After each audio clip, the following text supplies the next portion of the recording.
O mga kababayan, kilala niyo pa ba ito? Yung sabi ng ilan na si Mang Kanor daw mga kababayan dahil gusto daw tuhugin si Ivana Alawi na si Ivana Alawi. Binasted naman ito si Dan Fernandez ng harap-harapan sa media. Dahil sabi ni Ivana, babaero! Gustong maka-score mga kababayan sa babaeng kalahati lang ng edad niya. Si Dan Fernandez na ngayon ay nangunguna doon sa Quad Committee sa Kongreso mga kababayan para sirain ang mga Duterte. Ang tanong natin, ano bang purpose ito si Dan Fernandez? Bakit isa ito sa mga leader na sumisira sa mga Duterte dyan sa Kongreso? Ayun naman pala mga kababayan, dati naman pala itong galit sa mga Duterte. Sa makatuwid mga kababayan, nung panahon na tumatakbo pang mayor si dating Pangulong Digong is binanata ng Dan Fernandez na ito. Akalain niyo ba sinabi niya na hindi daw siya believe sa Duterte iyan eh? Masyado lang daw kayong believe. Overrated lang daw si Duterte mga kababayan sa kanyang mga accomplishment. Pero siya daw mismo, si Dan Fernandez, hindi believe dyan kay Digong. Dahil mas magaling daw siya eh. Mas magaling daw si Dan Fernandez mga kababayan na politician kumpara kay Duterte dahil anya. Bakit inabot daw ng 20 taon na inayos si Digong ang Davao City? Na kung siya daw mga kababayan, si Dan Fernandez daw, ang gagawa niyan is gagawin niya ng kalahati. Kung 20 years kay Digong, gagawin niya ng 10 taon, kalahati lang ng oras ng ginugol ni Duterte para ayusin ang Davao. Kaya daw niyang gawin yan mga kababayan kahit saang lugar dito sa bansa. Dahil mas magaling siya kaysa kay Duterte. Yan po ang sinabi ni Dan Fernandez mga kababayan. Pero bago po natin yan talakayin, gusto po lang natin pasalamatan mga kababayan itong mga generous nating mga viewers na willingly mga kababayan na willingly nag-send po sa atin ng super thanks. Katulad na lang nitong si Balotsky84. Thank you sir. Evelyn Presto 6410. Thank you po madam. Si Ma'am Evelyn Aguilar 484. Maraming salamat po. At si Deo Celros 3624. At ang sabi niya, thank you for supporting VP Sara Duterte at Congressman Marcoleta. Always po yan mga kababayan. Narito po ang video natin ha. Hindi raw ganoon kabilib si Laguna Congressman Dan Fernandez. Mga nagawa ni Digong bilang mayor ng Davao City. Tanong ni Fernandez na isang dating aktor. Dating aktor!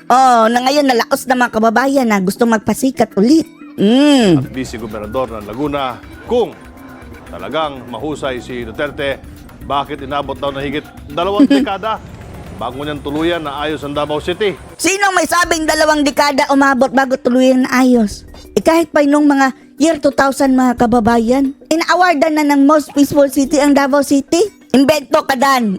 Invento. Sabi, overrated daw si Overrated! Duterte. Ikaw Dan, overacting. Artistang umay na umay ka mga kababayan sa kanyang mga pelikula. Yung talagang ganyan-ganyan. Hindi na uubusan ng bala mga kababayan sa barilan. Kung siya raw ang magiging mayor sa loob lang ng 10 taon, Kalahati lang mga kababayan. 10 taon. ay kaya niyang ayusin at paunlarin ang kahit anong bayan o lungsod. Walay ka pala 10 taon pa. Si dating Pangulong Digong mga kababayan, dating mayor ng Davao City. Isang termino lang niya. Nawala lahat ng mga kriminal. Nagbago na sila mga kababayan. Nawala ang droga. Naging peaceful na ang Davao City. Isang termino lang ni Mayor Duterte. Ito si Dan Fernandez nagyabangan. Sino may sabi sa kanya na 20 years na ayos si Digong? Matagal lang ayos ang Davao. Pagkupo pa lang ni dating Mayor Duterte. Siya ang sabi niya 10 taon. Kahit bigyan ka ng 100 taon, Dan. Diyan sa ugali mong ang magaling lang ay bunganga. Magaling lang magsalita pero walang gawa mga kababayan. Babaero, sabi ni Ivana Alawi. Kahit may bigyan ka ng 100 taon, hindi mo kaya. Gusto lang pahiwatig ito na gagawin ng kongresista sakaling manalong mayor ng Santa Rosa City sa Laguna. Kaya naman pala mga kababayan nagyabang dahil gustong maging mayor ng Laguna. Noong panahon niya ng 2016 ha. Yan si Dan Fernandez mga kababayan. Ano yan Kapartido yan dito si Marimar Rojas. Dagdag pa ni Fernandez, hindi na si Duterte. Alam ko yan Droga, cocaine, makakabili tayo ng cocaine. Sabi ni Marojas na kapartido ni Dan Fernandez, barkada din ni Dan Fernandez mga kababayan. At coincidentally mga kababayan, itong si Marojas is barkada rin ni BBM pala mga kababayan doon sa New York. Matagal silang nagsama sa New York mga kababayan. Ang sabi ni PBBM, marami daw silang adventures together ni Marimar. Oh, sa New York. Tapos, ang sabi ni Mar, droga? Makakabili tayo ng droga. Heroin? Cocaine? Alam ko yan eh. Oh, alam daw ni Marimar. Oh, kayo na lang ang magtagpi-tagpi mga kababayan. Hindi na si Duterte ang may kakayahan na ayusin ng bansa. Nandyan din ang kapartido niyan si Marojas. Marimar! Oh, kung naayos ni Marojas mga kababayan, yung mga kapartido nilang mga Liberal Party, bakit hindi naayos si Panot? Yun naman pala. Kayo ba mga kapatid naniniwala na overrated si Mayor Duterte? Bakit tayo taga Davao? Ay, yun ang pananaw ni Congressman Dan Fernandez. Dahil dilaw. Oh. So wag na kayong magtaka mga kababayan bakit nagpapabida yan ngayon sa sa Quad Committee dahil hardcore dilawan yan eh. Yung nanalo sa dating Pangulong Digong is silent lang ng ungas na yan. Ngayon lang ulit nagtatalak mga kababayan ng bumaba na sa dating Pangulong Duterte. Investigasyon dito, investigasyon doon sa Quad Committee nila na hunghang. Pero sabi nga ng mga Bisaya, ilang taon din ba siya naging congressman? Marami bang nagawang batas para sa Laguna si congressman? Kumusta ang Laguna? Matagal Laguna. Kumbinsido ba kayo na mas magaling ito si Dan Fernandez kay Duterte? Naging vice-gobernador din.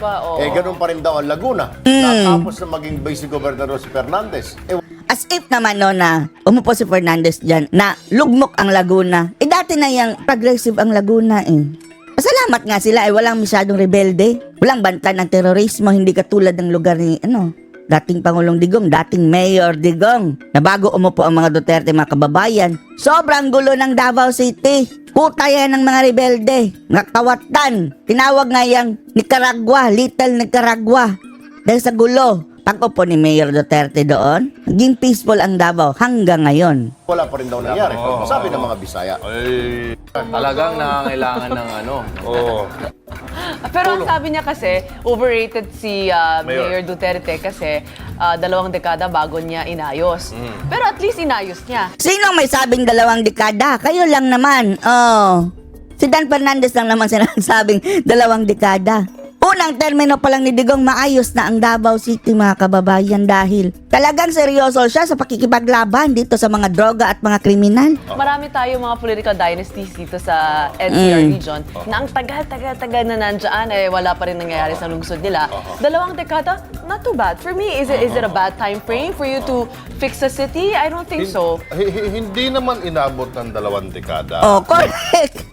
Makinig kayo dito. Taga Mindanao ito mga kababayan. Ayos ang Davao.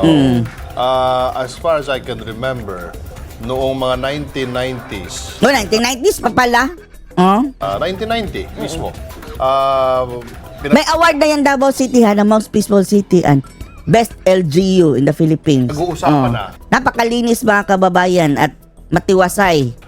ng Mindanao. Ang Davao City na tahimik nga na naging progressive. So napag-usapan na. Kaya nga nung si Duterte tumakbo ng congressman, natapos yung term niya, nakabalik siya. Nakabalik sa Davao kasi nga maayos ang pagpapatakbo niya ng Davao City, naging peaceful. Kasi At ang pagbalik ni dating Pangulong Digong sa Davao City mga kababayan, na bawat takbo niya sa eleksyon mga kababayan, wala po yang ni isang paraphernalia. Ni isang poster mga kababayan wala. Ni piso walang ginastos dahil palaging landslide victory mga kababayan eh. Kahit anong gawin ng kanilang mga kalaban mga kababayan, sina Nograles o ganyan, hindi kaya. Sabi ni dating Pangulong Digong, ayong igagastos ko dito sa kampanya, ibibigay ko na lang dito sa ating mga kababayang nangangailangan. kung Davao noon, City, tapo na ng mga patayan. Before kay dating Pangulong Digong ha? No man's land, wild Wild West. Siya. Kaya hindi naman inabot ng 20 taon bago naayos siyang ang Davao. Tapos, Kaya ito si Dan Fernandez, liar. Kaya daw niya ng kalahati ng 20 taon. 10 years. Kaya pala nag-imbento ng 20 years mga kababayan. 10 years pala ang kanyang target na maging mayor ng Laguna doon sa Santa Rosa. Kumusta ng Santa Rosa? Dati namang okay ang Santa Rosa. Hindi mo na kailangan yung sabihin mong ibabangon ko. Gusto mong magpabangon ng isang lugar, doon kayong talagang hindi pa progressive na. Ungas talaga ito si Fernandez. Ibayin natin, tama ka, Mano, ibayin natin yung sitwasyon sa Davao, sa Mindanao, tsaka sa Laguna. Napakalayo naman ang sitwasyon. Napakalay. Bakit sa Davao nagawa? Bakit yung kidnapping, yung droga, bakit less sa Davao kung ikukumpara mo sa national average? Ba't doon nagawa? Bakit ang linis yung Davao? Bakit lahat sumusunod sa batas? Disiplina. Yung mga taga Davao City, mga kababayan, hindi naman takot sa mga Duterte kagaya ng sinasabi ng taga ibang lugar. Respeto. Respect, mga kababayan. More than fear. Yung sinasabi nilang fear. Mga ordinaryong tao sa Davao, bakit ka matatakot? Masaya sila sa mga Duterte. Ang takot lang sa mga Duterte, mga kababayan, mga kriminal, drogista, sindikato, mga kawatan sa gobyerno. Yan lang. Pero mga ordinaryong tao, mga kababayan, respeto at pagmamahal dahil thank you. You let us live peacefully. Kaya sabi nga ni dating Pangulong Digong, mga kababayan, doon sa mga kababayan na sa Davao City na, I don't care if I'll burn in hell as long as my people live in paradise. Siya na mismo, mga kababayan, si dating Pangulong Digong ang lalaban dito, ngipin sa ngipin dito sa mga kriminal, drogista na walang kinikilalang batas, mga kababayan. Lahat, di ba? Na lumabas. Hindi, parang para sa akin, nung pumunta ako sa Davao and I interacted with the people, it's not just that the rules are better implemented. It's not just that. Yung Wala nga nagbabantay, mga kababayan. Ang sabi na, stricto kasi sa Davao. No. Basura? Nagtatapon ng basura? Walang nagbabantay. Wala nga mga basurahan masyado. Pero wala ka nakikitang nakalat dyan. Dahil ang mga tao mismo ay alam nila na hindi dapat magtapon ng basura kung saan-saan. Yung speed limit, kahit pa wala masyadong speed gun, sumusunod sa speed limit. isip ng tao nagbago talaga eh. Iba talaga sila mag-isip. Yung lalong-lalo na yung Yossi. Kahit mga tindera, mga kababayan, nagkukuha na ng Yossi. Ganyan. When it comes to discipline.